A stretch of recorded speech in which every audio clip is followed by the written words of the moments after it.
Okay. Yes. Okay.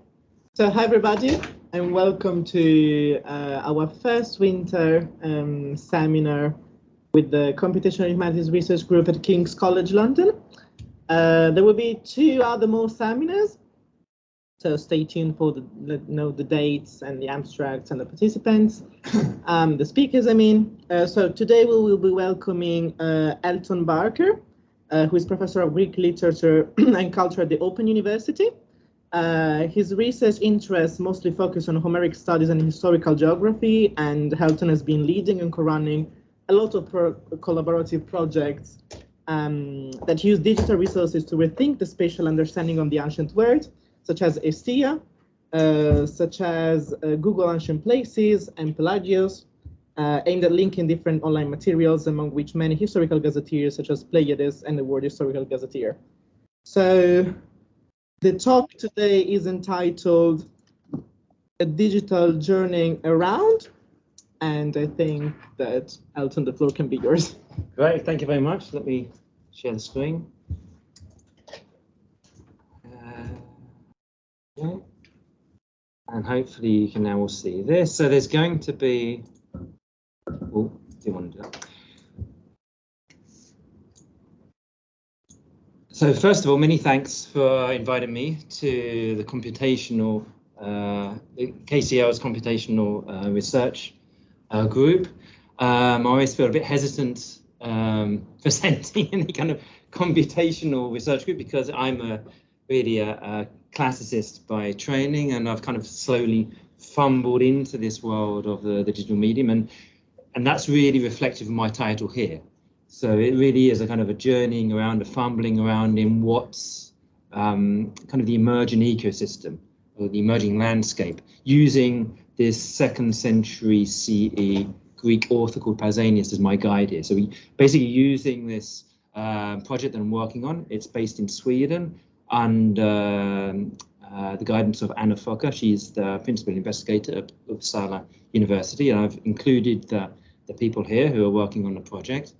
So already one take-home point will be the collaborative nature of a lot of my research. Although, you know, I'm the person here talking, will be responsible for anything I say here in the room.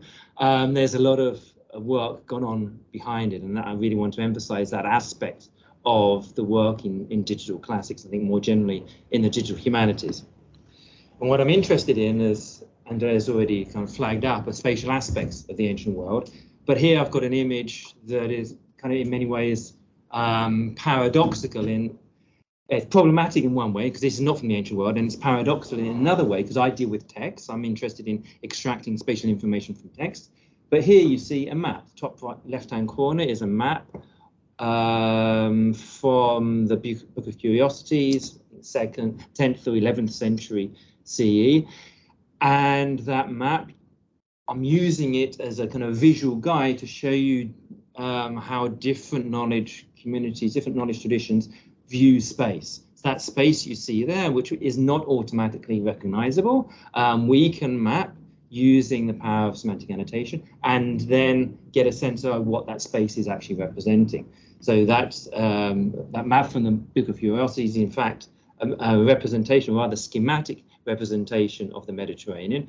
And by putting that ancient knowledge or this non-modern knowledge tradition into some kind of dialogue with modern mapping technology, we can get a much better sense of its representational force, the kinds of spatial aspects that are interesting for that community. And the other thing, and I'm using this really for another reason, in that we are able to do that because we're using this process of semantic annotation. So you see those black dots highlight in white circles in that map, and those are annotations that then show up on this more modern mapping interface. So this is a way of using digital technology to get a much better understanding of these different knowledge communities and their different ways of viewing.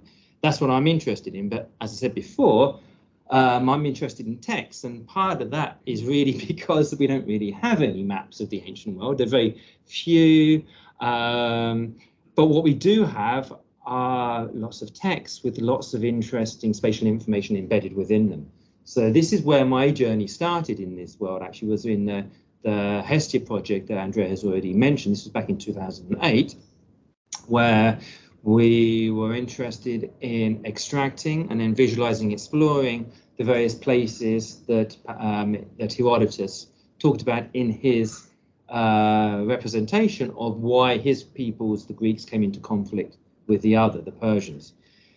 And again, an important point to note here is the beginning of an ecosystem. So this was our project was initially given this massive boost by being able to go to a digital text and basically grab it. This is, as I'm sure you're all familiar with, the Persis Classical Library.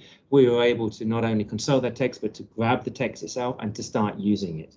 So basically using what you see here between these pointy brackets, being able to extract that place information very quickly, and really is then very trivial to once having extracted that information and putting it into a database, then serving that in some kind of GIS, a geographical information system, which was already interesting and invaluable for getting, if you like, the spatial footprint of the text, being able to see its geographic scope, and on the other hand, being able to see Herodotus' focus around the Mediterranean. So using visualization to look for patterns that you wouldn't necessarily just get from reading the text itself.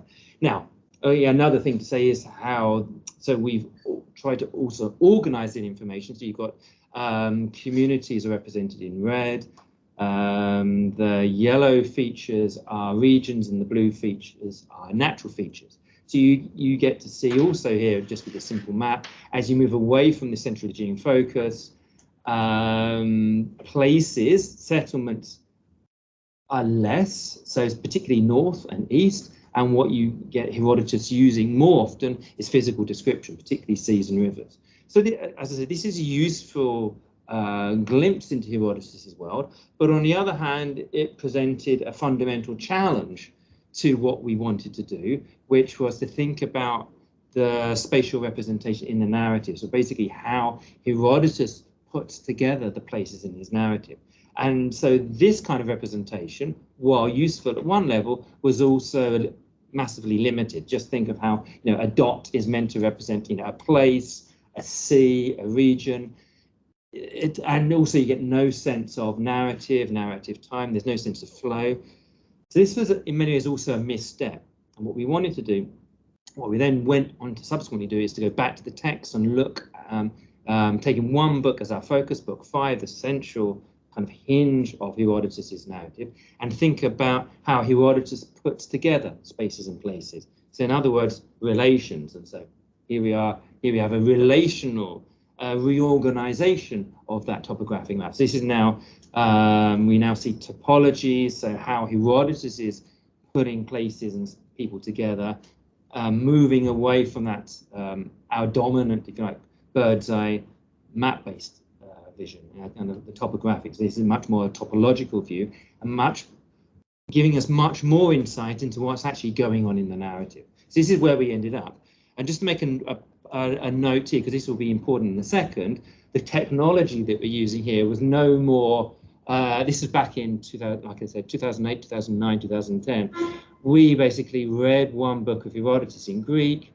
We had an Excel spreadsheet, and we populated that Excel spreadsheet sentence by sentence according to the people or places that Herodotus mentioned. And that was the extent of our technological capacity at the time, and then also the challenge of then how you visualize such such complex relations in some kind of Gephi, some kind of network visualization chart. But that was where we were at the time, and of course all of that working out, all of that, if you like, the hard data behind this, hopefully interesting and illuminating visualization is lost. That's on my 2010 computer. Goodness knows what, where that is now. That's going to be important in a second.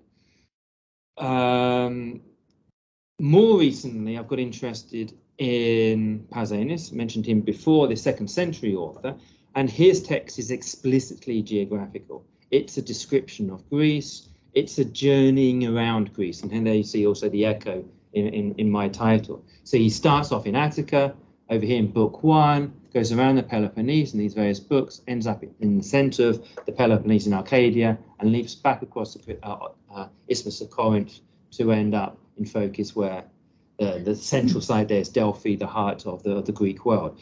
So you see already just from this description that it's very spatial. The other interesting thing to note is the coalescence of space, of topographic space and narrative space. Each book represents a region. So we're moving through space as we're moving through Pausanias's narrative, or vice versa.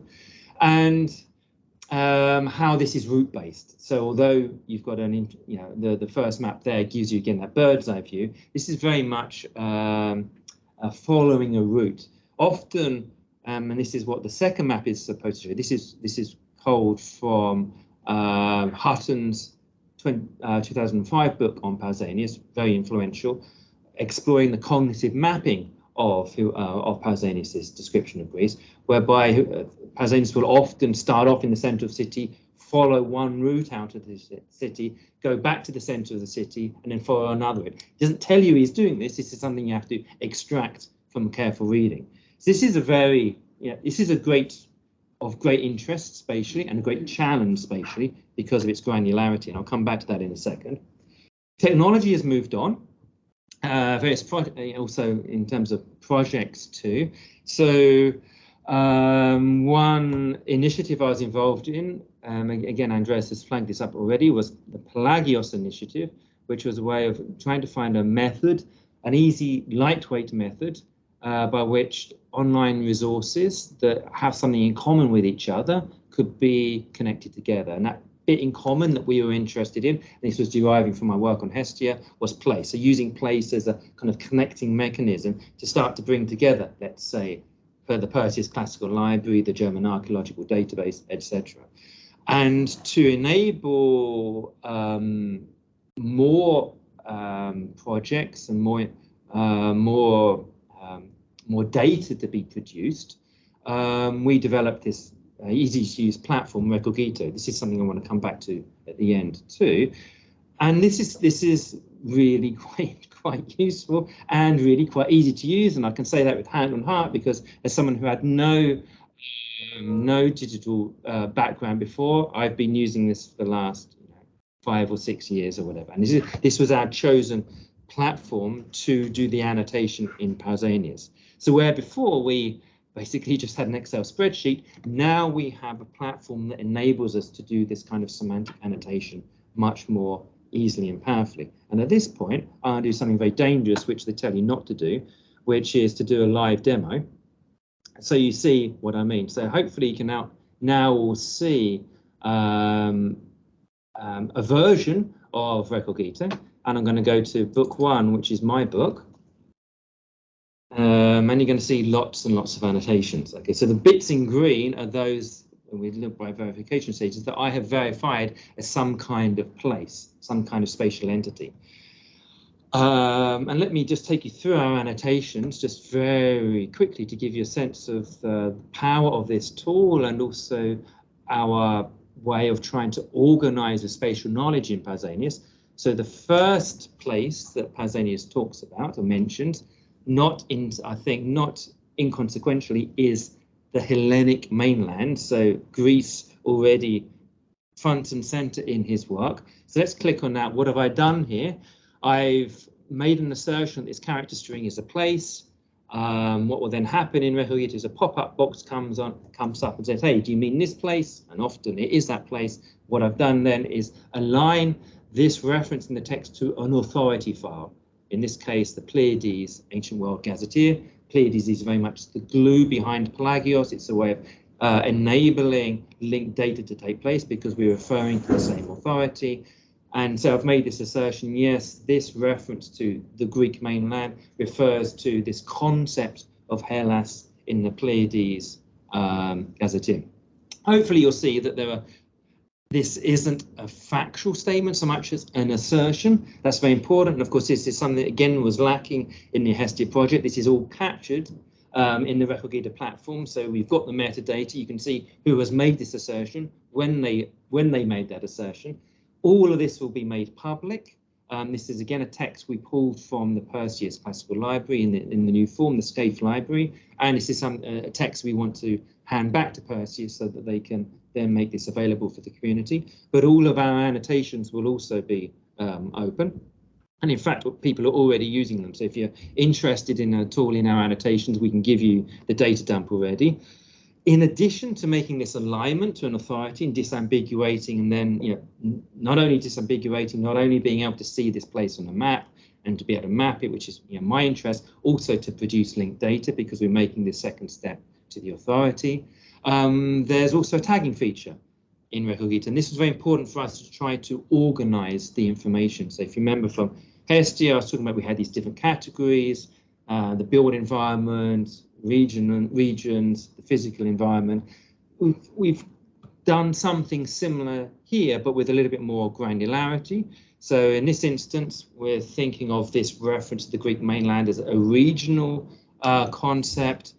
The second tag gives you, if that's the genus, if you like, this is a species, this gives you a little bit more detail about what do we mean by regional. And here we try to reuse the language of Pausanias as far as possible. So Epiros coming from his use of Epirou there in the Greek. And the third tag is our way of trying to capture how Pausanias is orienting our perspective here. So I mentioned before that, and you saw that from the map before, that Pausanias' route around Greece is very much a hodological route. It's, you're down on the ground and you're moving through these different places. Well, occasionally he also gives you a bird's eye view. And so in this case, I think we have a bird's eye view. As before we home in on his particular route, he gives you a sense of the kind of the bigger Greek landscape. So we go from the Greek mainland to the Cycladic Islands, to the Aegean Sea, to Sunion. You see, you get it's kind of bird's eye synoptic view of space. So using this tagging system, we're then able to characterize the kind of spatial markup that Pausanias has given his own text in a way, and get a much better handle on the way in which he's describing those places. So that's one aspect. Now, I mentioned before the sense of granularity of Pausanias. So Pausanias doesn't just talk about the Greek mainland, Athens, Sunion. He also talks about temples, he talks about statues, he even talks about paintings. So here's a really nice example. He talks about Themistocles' painting, which is on the Acropolis. This is a kind of level of granularity that is, first of all, a challenge to extract and to map. And part of that challenge is because you're not going to find that kind of information in an ordinary gazetteer. So you're not going to find this, for example, in Pleiades. So what we have done is a bit of a cheat, or is a kind of bit cobbled together. So you may have noticed that we are using not a centralized instance of Recogita, but our own instance. So we are hosting Recogita ourselves. And one thing that we have done is to introduce other databases of object information that is also you can locate in space. So the two of them are Bender's Art Historical Gazetteer, which is now currently hosted by the Dipylon project in Athens, and the German Archaeological Database citation for this. So we are able to link this particular object in space, and here we're in that first category. We talk about this as an object. We're able to organize that, identify that as an object by pointing to these other gazetteers, other databases as if they were gazetteers. And we've done that. If we go to annotation preferences, it's because we have uploaded Bender, Topos text, and the German Archaeological Database as if they were gazetteers. This helps us then to map and get a much better sense, a much more granular sense of Pausanias' journey. There's one other thing I want to show before starting to explore kinds of things you can do when you're at this level of annotation. They say Pausanias doesn't just move through space, we also see him moving through time. And here's a good example here, right? Again, just using the first paragraph really as an example. This enter here, in many ways, that's already interesting because that's pretty difficult for a computer to be able to identify that as a place, as a particular place. The enter referring back to Laurion. Athens is a kind of a deme of Athens, but also famously the silver mines of Athens. And this enter clause is also the introduction to a time clause, a temporal clause, a poter, at some time that was, the silver mines of Athens. So what we have here is Pausanias not just moving through space, but also moving through time. And that's, again, something we wanted to capture. So we tried to do that using kind of, again, a simple tagging system, using T as an indicator of time, using the language of Pausanias as far as possible, but also trying to think of a broad description of the particular period or the kind of broad-based event that he's talking about here, rather than trying to use a canonical dating system we're familiar with. We're trying to use something that will be more familiar to Pausanias' audience. And you'll see in a minute the virtue, I think, of attempting to do that. And it's trying to think of the kind of the cognitive framework in which Pausanias is operating here. So in any case, the rest of this clause, actually, after mentioning Larion and the island of Patroclus, clauses about temporal information associated with these places. Pausanias doesn't just describe the object or place in front of him, he will also ascribe stories to it. And that really can change our entire view of the spatial dynamics of this text. So to give you an example of that, I want to go to another platform that we have developed as part of this project. This is, so from Recogito to Perry Player, this is the visualization software. And I should also mention this that both of these tools were developed when Pelagios was a project, but have had an afterlife, and that's something I want to emphasize in a minute, but also to say that they're both open source. Of course, this is something that people can build on. And what we see here, this is just book one, loaded into this Perry Player visualization. So you get the map-based view, you have the text on the right-hand side in this view, so you can scroll through the text. If I was to go here, for example, you just see the places that are mentioned in this bit of the text. And at the bottom, the narrative line, as it were. So places mentioned here, and then also the where they mentioned it in the narrative. So think of this as a kind of timeline, but it's not a chronological line. That's important. It's a narrative timeline. But just to go back to the map all places, this is book one. If you remember, book one was about Attica. And here you see somehow, as Pausanias takes us around Attica and describes that's basically the region around Athens, as he's describing Athens and its hinterland, somehow he manages to draw in the whole Greek oikumene, the whole Greek inhabited world, into Attica.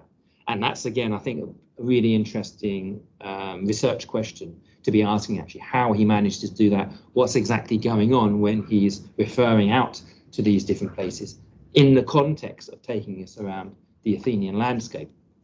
So that's, if you like, the big picture view. But there are various things you can do. I'll preload this because it takes a bit of time to kind of do this live. So here, what I've done, I focused on particular places in view. This is just that graphene that I was talking about before. So here I can click on graphene, and this is actually the painting that Pausanias talks about here. So this is referring to benders, monuments, and places.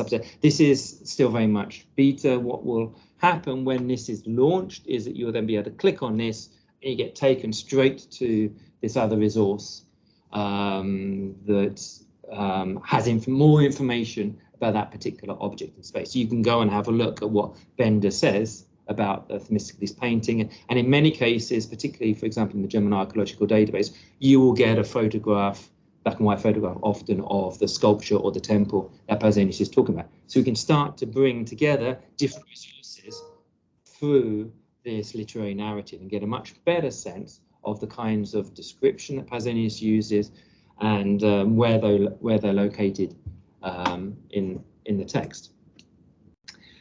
I mentioned before, also when I was looking at the annotation, if we go back to that screen, about this particular annotation here, where we use the temporal time annotation, the Persian War. So here I want to give you an example of what that can look like in the PeriPlayer interface too. So here I've clicked on the Pelagios icon, and you can filter by tag, and I've just typed in here time, the heroic age. So basically what you're now looking at in this central map screen here are all the places or objects that Pausanias talks about in relation to the heroic age. So you kind of get an immediate spatial footprint of those places that are important in the kind of most distant period of time for Pausanias. And I think quite interesting there already. So of course the bigger the red dot, the more references there are. So Crete being a crucial area in this historic age, the area around the Black Sea too. Colchis over here, Jason the Argonauts, for example. Troy is another one here, and then Epirus, which is where relations to Achilles comes from. So you get an instant snapshot, of the places associated with the heroic age. My assertion, that is, of these places or objects associated with the heroic age. More interesting, perhaps, is that timeline. Look at what has happened to the timeline using this tag. So that the areas in bold are those, again, places in the narrative where the heroic age becomes important in the text. And you can kind of see it bubbling along all the way through book one. It's like the heroic palimpsest underneath Pausanias' own journey through this space. But it becomes especially important on the Acropolis. I mean, no surprise there, perhaps. But also particularly as Pausanias moves out of Athens and out of Attica into neighboring lands, into the lands of Megara, for example, where the heroic age, or references to the heroic age, become especially prominent, especially important. So there you have a sense of maybe time and space being significant on the borders, on the boundaries of these particular areas. Contestation over these lands. Where exactly do you draw the boundary between Attica and the land of Athens, Megara, Boeotia, for example, and an appeal to the past as an authority? So that emerges quite nicely. And here I'm going to do something live. So let's go to a different period. This time it's going to be the Macedonian period. Macedonian War is not a great description, but it describes, I didn't want to use the Hellenistic tag because I think it comes with too much baggage, but this is basically everything to do with Alexander and his successors. And again, lots of references to places in this particular book, in book one in Attica. I notice here, the Macedonian, just filtered by the Macedonian period, let's say, a lot of references to the Agora. That's when Pausanias talking about the Agora, the Acropolis, and very little at the end. So we're beginning to get a sense of how space and time interoperate in Pausanias' work, and hopefully you see that these visualizations, this goes for, I should have said this before, all these visualizations are meant as kind of provocations to look further into the data, to go back and kind of think what's going on here. So you almost get the sense here, and it's flagged up right at the beginning, perhaps. You see here the text in view here, how important the Macedonians have intervened in Athenian space. So the Agora being the kind of central space of Athens, and the Macedonians being very prominent in that. So that gives you hopefully some indication of why those tags are kind of interesting.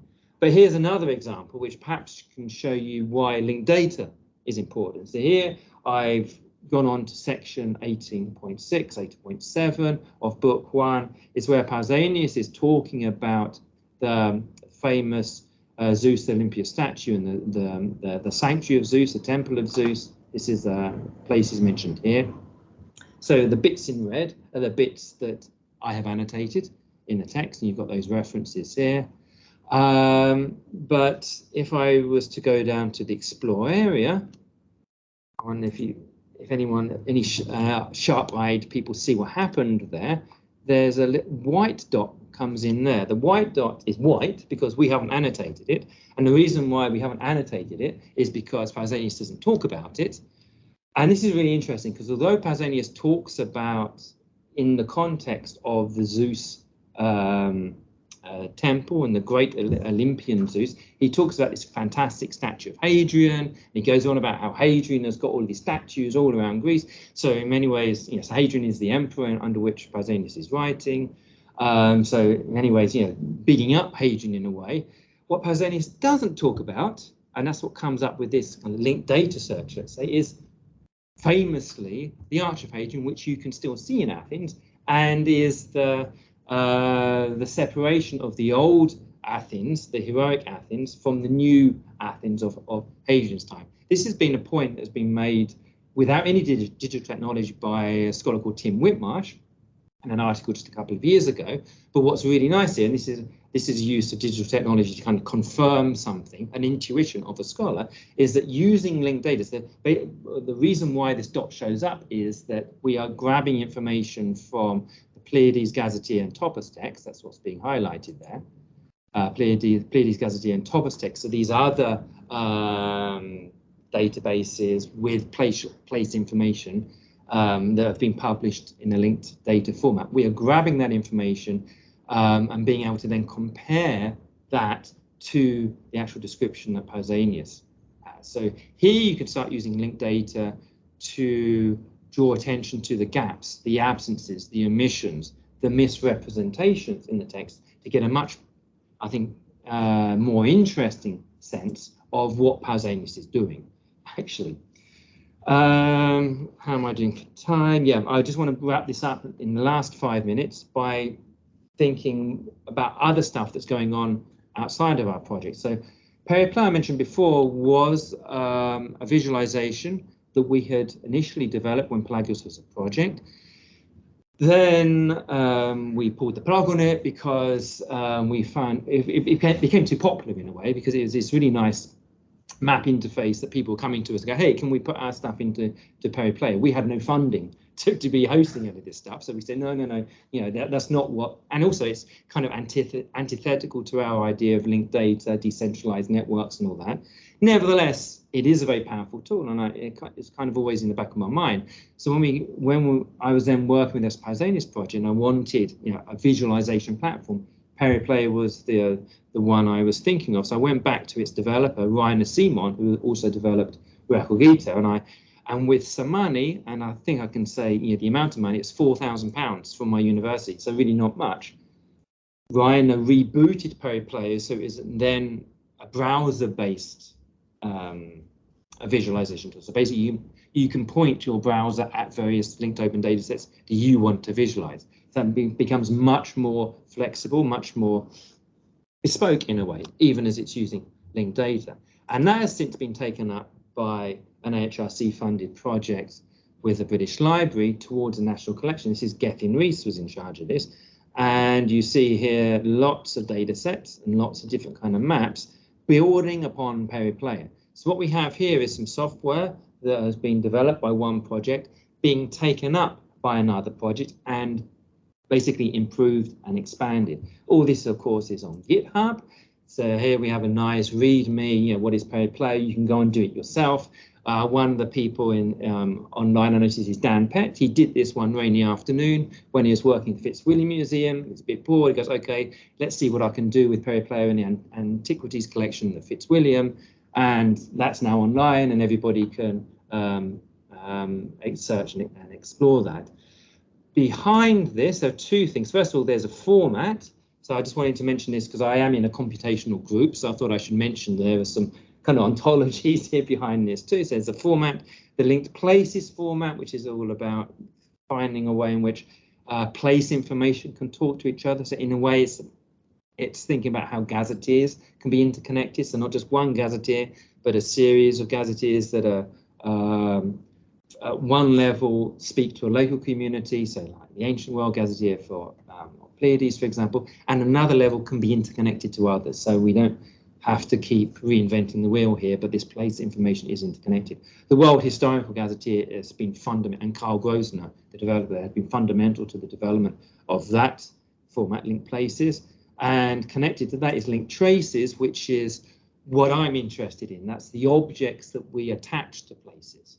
And this is a developing form, because you imagine, as we've seen, that there already with those two instances of period player. There's a text visualization of period player. There's a collection-based visualization of period player. So this is very much an emerging schema to try to describe those different ways of attaching objects to the places in which they were found, discovered, or referenced. There are also different versions of Recordito. So this is, I just want to flag up another project close by, the Alan Turing Institute used a version of Recordito that was semi-automated, or using Recordito as a pipeline with automated toponym extraction from maps. So using Recordito is very much a pipeline of getting place information and other kinds of written information from maps, and make maps much more searchable and discoverable. That's now all launched. That again, there's a GitHub repository for that. So that's again a tool, software that can be developed.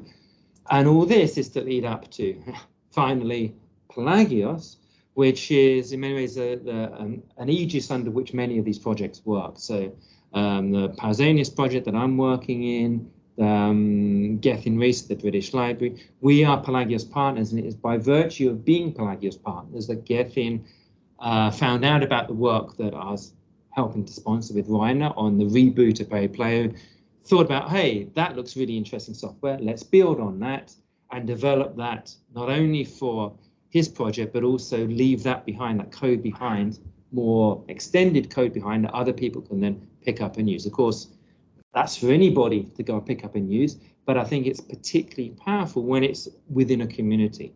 And that's what the Pelagios network is all about. It's about building a community where we can sit down and discuss issues around, and here are our activities, annotation, gazetteers, some interesting non-place stuff here too, people and time, new activities, but within this emerging linked open data ecosystem. And not only just talk, and sit down and provide consultancy and sharing knowledge and information, but potentially also sharing resources, clumping together to build these tools and continue to sustain them and make them more usable and interoperable. That, I think, is about right to leave us time for discussion. Thank you very much for your patience and time.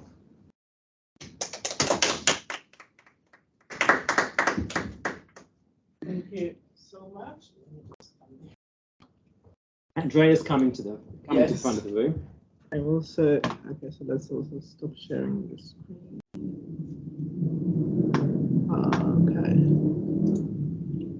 Okay. So if there are any kind of questions, you can write them in the chat or open the microphone and just ask the questions you have.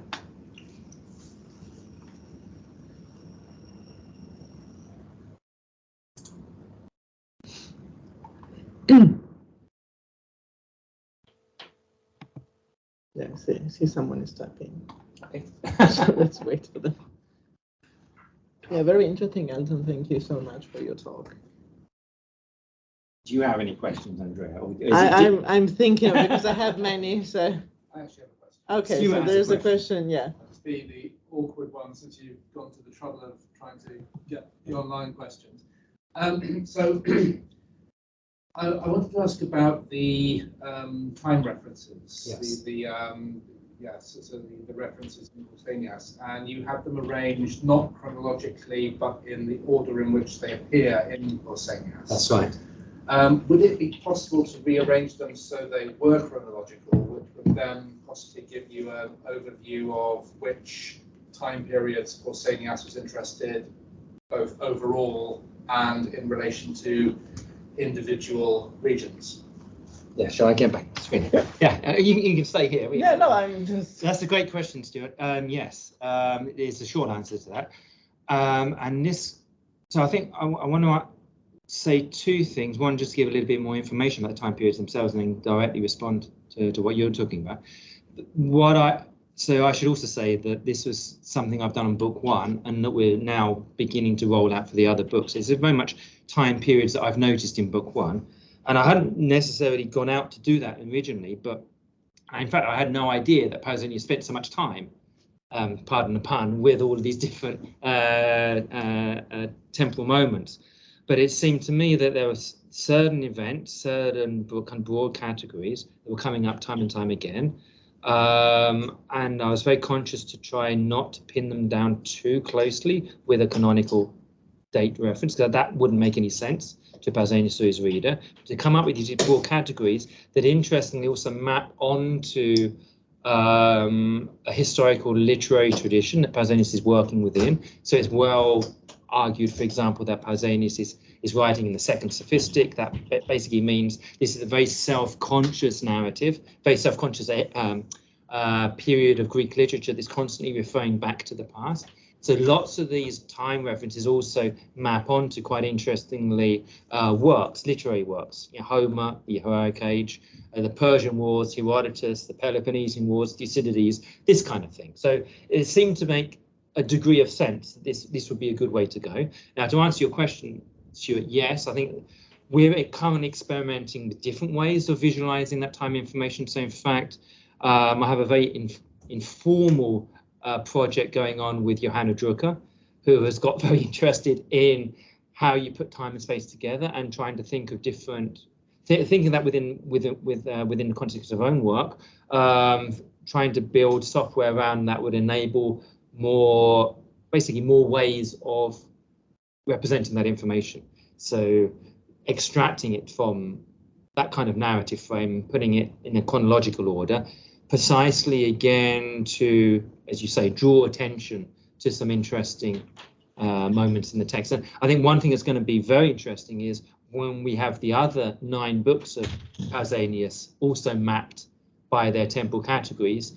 I think that's going to be very interesting to see which books focus in on which periods. For example, I have a suspicion, a very strong suspicion, that this kind of Macedonian period that I've been struggling with in book 1 is going to be pretty minimal in the other books. This is my intuition. So this is going to be very interesting to then make this comparison between the different books and which particular periods are going to be more prominent. Like I said, this was news to me because I had no idea that Pausanias was also moving through time as well as space. So, capturing that information, I think, is become one of the most, how all projects start with one particular focus. This was a diversion to begin with, but I think it's going to be absolutely critical for the way that we're beginning to explain what's going on. Are there some questions? Thank you. And yeah, the question is, can we have the links in the chat? Yes, we can. So that we can explore them too. Yeah, we can do that. Difficult to do now, but for sure, I think that'd be actually. Let me see if I can do that. I can give you some of these. If anyone has any other questions while I'm doing this.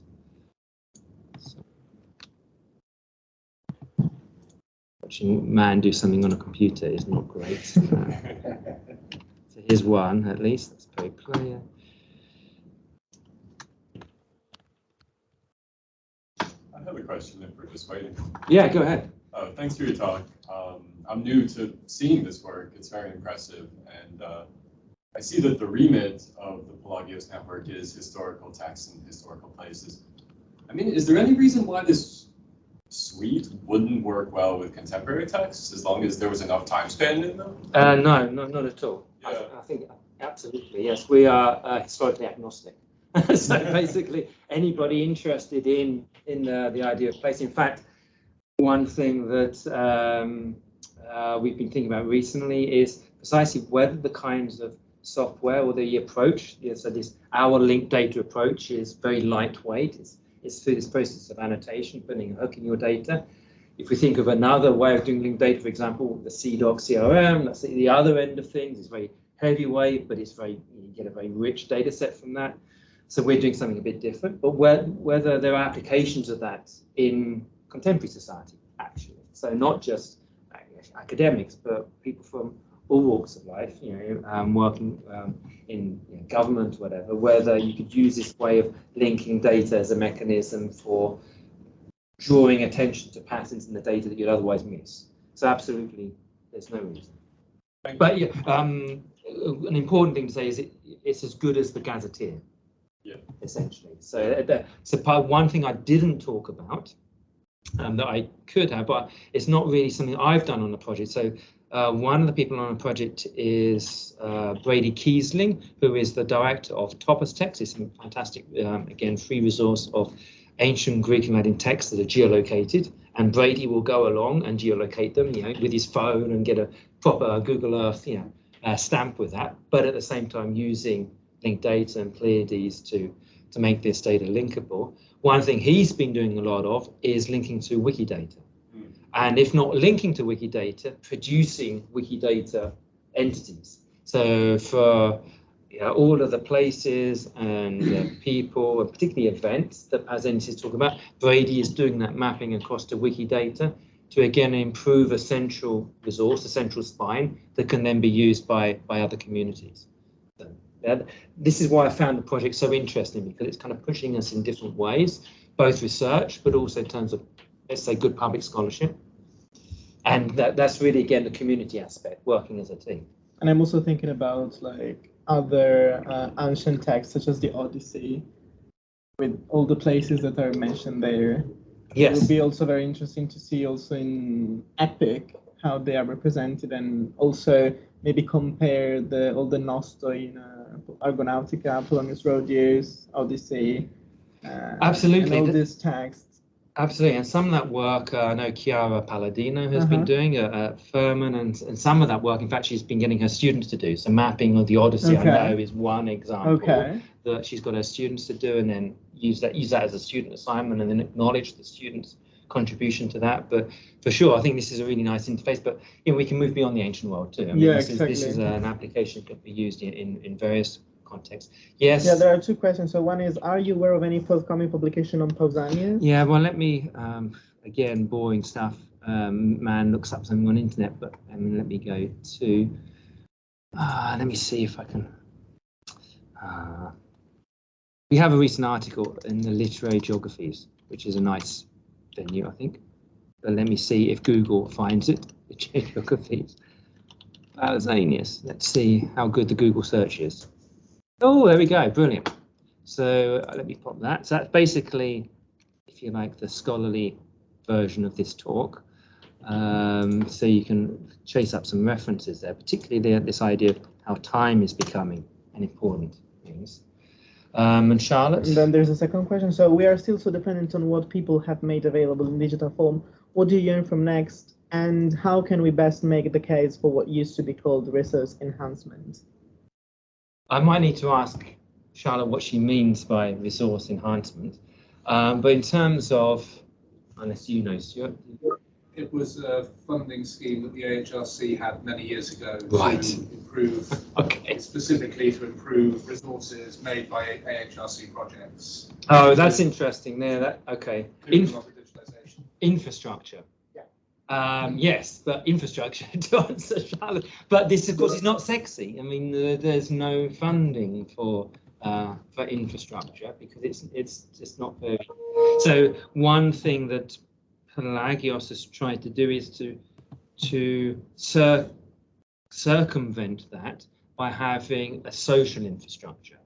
By which I mean you have these different people from different institutions, or indeed just representing themselves or their project, who get together now and again, basically once every 2 months, to talk about things and try to think about how we can develop these methods and tools and apply them to different scenario. But that is because there's very little support for this kind of infrastructure, because it's a difficult sell. But we work with what we have, and I think actually this ground-up view is definitely much more cost-effective. We get to do, I think we do quite a lot without much, and we can compare that to other projects that have a lot and perhaps don't do so much. So I think this kind of activity, this kind of using social infrastructure is really important. That's definitely something I'd like to develop further, and really develop into areas, certainly beyond classics, into other digital humanities areas, but also beyond digital humanities. So it's great, for example, Dan Ped is involved from the cultural heritage sector, and working more with those groups and the third sector, I think, is really, really important for us. And I'd like to see us kind of pivoting more towards those groups and helping them make their collections and their resources more interesting and discoverable through this kind of approach.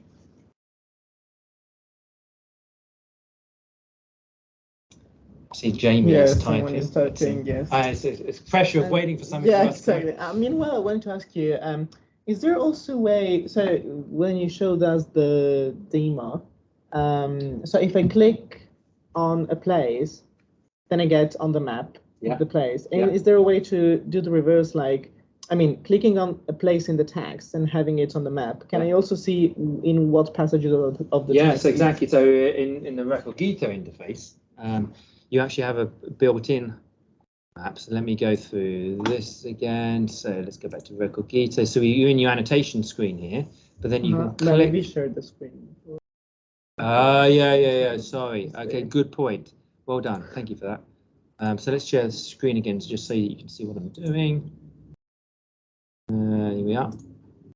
So you should be able to see my screen again. So you've got Recogito. So this is the annotation screen. If I flip to the map view, then we get those places. It's going to load in a minute. There's lots of annotations. There we go. And you can click on any of these. And what's great is you're going to jump to the text. Okay, oh, that's amazing. And I think and also here the bits of the text. Exactly. And it tells you how many annotations. Okay. So that's how Recogito is working. And Perry Player will have that kind of functionality too. So absolutely, the whole idea is to bring text and map into some kind of dialogue with each other, actually. And again, the whole idea of linking. Shall we stop sharing this? Yeah, exactly. I didn't know if you wanted to do something. If people want to ask. The whole idea of enabling that linking to other resources is to bring them into, particularly like a text like Pausanias, where he's taking you down to the city level and he's talking about these objects, and many of those objects and places you are now in other databases. So you can start to bring that database information into dialogue with the text, not to prove Pausanias right or wrong, but just to get a better sense of his angle on things, actually, and particularly that aspect of what he's leaving out here. So I think there'll be great potential here to draw upon other resources, particularly my interest in Athens, and seeing all of those other objects and particularly big buildings that the Americans, the agro excavations have uncovered that Pausanias must have walked past, or describing his reader walking past but doesn't mention. So that way you get a much better sense of what he's interested in, what he's leaving out, and get a better sense of the kind of the ideological aspect of the text. Not, like I said, not to prove him right or wrong, either way. Yeah, thank you. That sounds like a really important point. Not proving Pausanias right or wrong, because you'd have to ask right or wrong according to what framework. So that map you were just showing, one map, it works in the modern world, but it's only one interpretation of world geography. It happens to be completely ubiquitous and familiar to us, and is therefore right. Yes. But I think, I suppose my question, I don't want to do the dreaded comment rather than a question. So my question would be, what scope is there for exploring alternative forms of visualization, which acknowledge that what you're doing is not visualization, it is actually translation of place from one format to another. Are there other ways that can be represented visually? Yes, this is, again, really interesting question. And it really gets to the heart of what we're trying to do, actually, and that goes back to the Hestia project. Actually, before I showed you that network graph, that network graph isn't just meant to kind of show us what's happening in book 5. It's hopefully flagging up potentially interesting relations and dynamics that get us to think much harder about what's going on in book 5 and kind of the bigger picture, and to then find narrative, a way of trying to explain that. And I would see all of our visualizations like that. So maps very much as part, and you know this, Stuart, maps very much part of the heuristic process, as part of as a tool of investigation inquiry, rather than as illustration. But to get specifically to what you're asking, we have another, so I mentioned Johanna Drucker before. There's a research group in Sweden who are visualization experts, and we've just started to team up with them to focus on one aspect of Pausanias's route that the Swedes got some information about. I think it's Hermione, so they've got an archaeological excavation there, and we want to explore precisely different ways of visualizing that space, using his text, but also using these other database resources, and precisely almost like create a gaming environment, I suppose, something like that, where you start to think of these like 3D modeling and movement through the landscape in a much more investigative way, and thinking how that relates to the narrative that Pausanias is talking about. So that's really only just being talked about, only just starting. Yeah, awesome. Thank you for the presentation. The project seems inspiring, and like it could provide some pioneering ways to approach ancient texts in the future. Let me just put, because it's been asked for before, it's just to put maybe the GitHub stuff would be useful. So this is a Peripleo.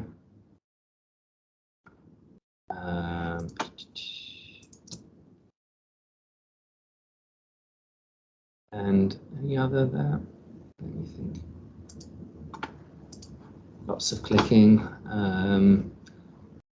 I guess it's useful. The Pelagios, just in case. So there's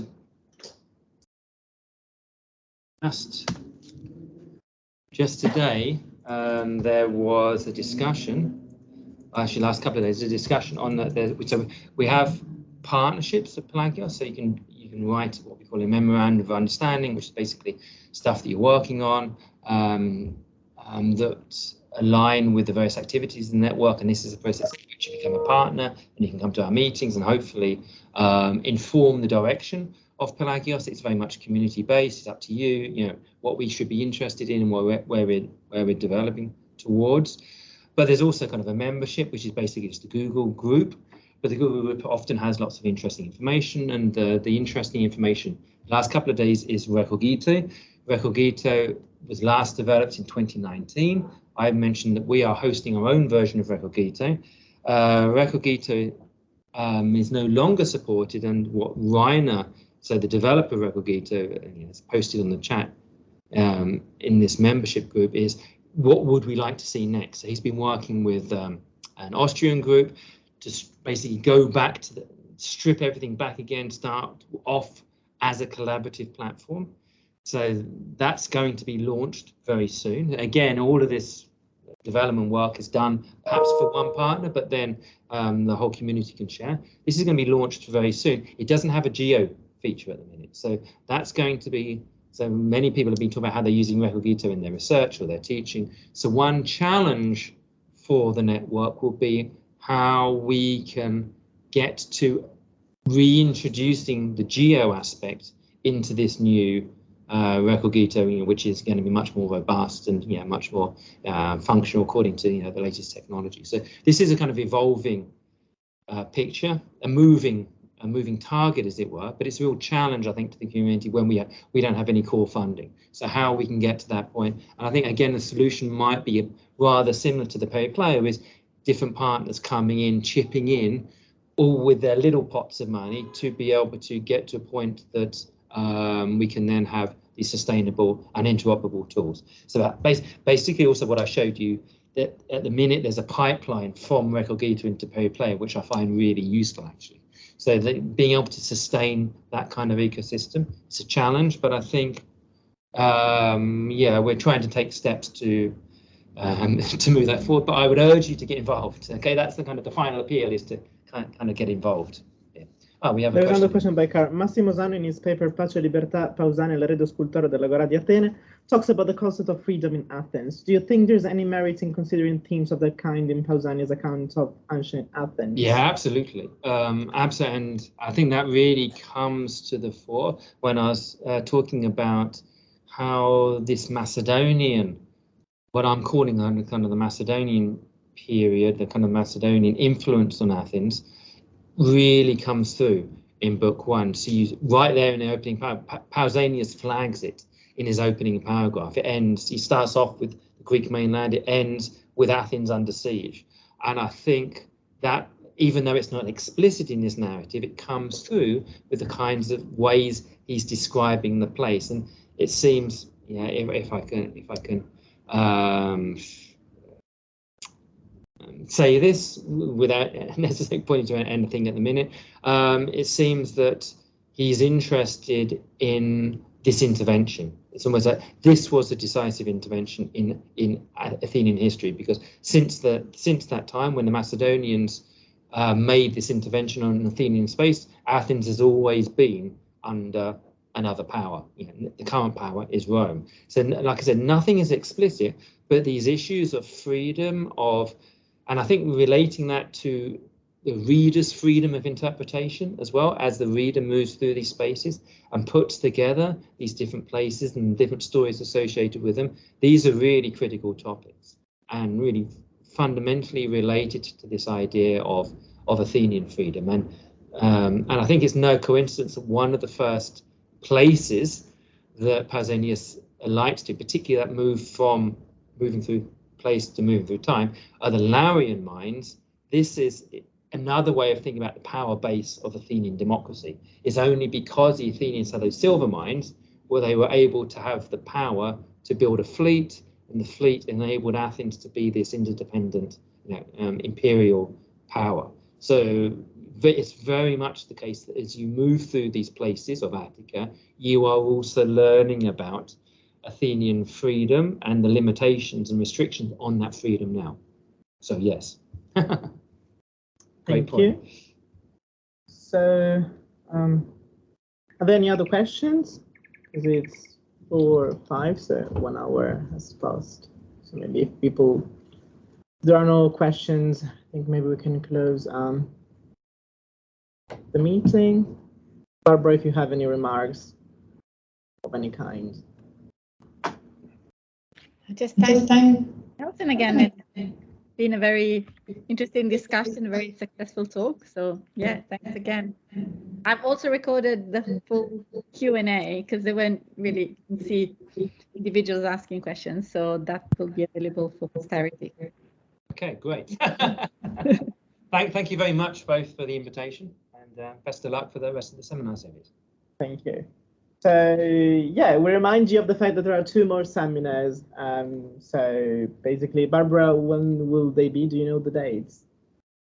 Yes, so I hope to get all the details this week. So we'll post the details, as soon as I get them in the mailing list, and we'll also tweet about them. So remember to subscribe to the mailing list, to be kept up in the loop. But they will be second half of November.